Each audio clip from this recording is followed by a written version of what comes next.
Brazil is a vast country, ranging from the grassy pampas in the south to the world-famous flat-top mountains called Tepuis in the north, from the rainforest-covered mountains by the coast to the largest flooded area on the planet.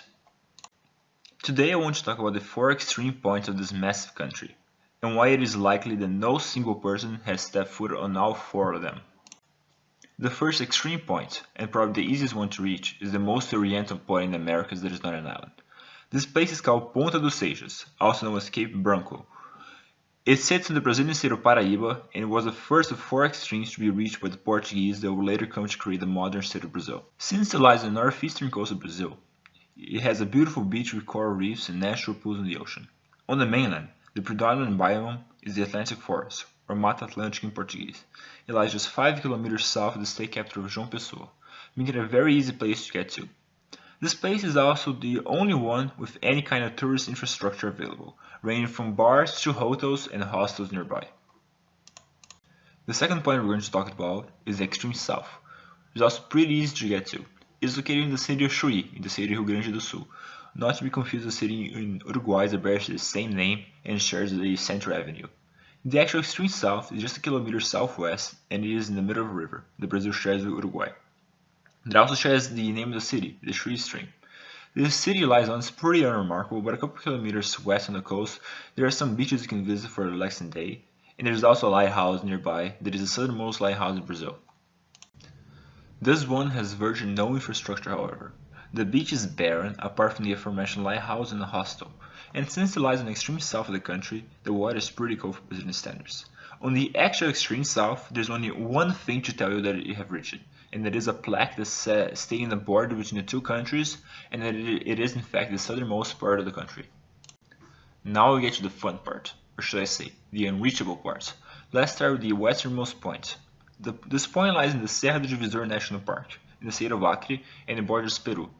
The park itself has no facilities for visitors and is smack in the middle of the Amazon rainforest. The only thing to know that you're truly there is the Marco 76, or the 76 marker, which is the symbolic extreme west of the country. But in my research I found another geographic marker that I believe is the true extreme west of Brazil. This marker is the Marco Astronômico, or the astronomic marker, which was put there by a man that I will talk about later. From what I can see in Google Maps, the best way to get there is by taking a plane to the city of Cruzeiro do Sul, then drive to the settlements of Europa. From them on, you need to get on a boat on the River Moa and reach the Serra do Moa State Park. You will stay on the river until you reach the latitude of -7.54. From them on, you need to head west towards the extreme. Note that there are no known villages from here on out, only jungle. Another probable possibility of getting there would be by hiring a helicopter to drop you off there, but I do not know if that's possible. Now that we got the hard extreme out of the way, let's get to the most scenic one, the Monte Caburaí, which lies just 60 kilometers eastwards of the internationally famous Monte Roraima. If you do not want to get there by chartering a helicopter, the first thing you should know about the place is that it lies entirely along with Monte Roraima on an indigenous reserve called Raposa Serra do Sol, making it necessary to get authorization if you want to go further than the municipality of Uiramutã. If you do get the authorization needed, it is possible to drive on off-road tracks until about 50 kilometers south of your goal. From them on, it is just a couple kilometers of savanna and the rest is rainforest until you reach the destination which borders the country of Guyana. While on your way there, you may need to stop at some of the indigenous villages and pay some tolls, since you are on their territory. This place is known as the Guyana Savannas, and it can be mistaken for the forested jungle, but it is its own unique biome, resembling as the name suggests, savannas.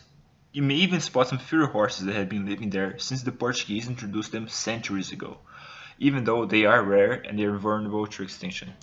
Once you get there, it is the same story as the extreme west. There are no known settlements anywhere nearby apart from the aforementioned villages of the indigenous people to get there. There are a couple marks by the Brazilian government and the Guyanese government stating that it is in fact the northernmost point in Brazil and the border between the two countries. One thing that it is beautiful since it lies on the top of the mountain. You can see kilometers into the jungle in the north and immense savanna in the south.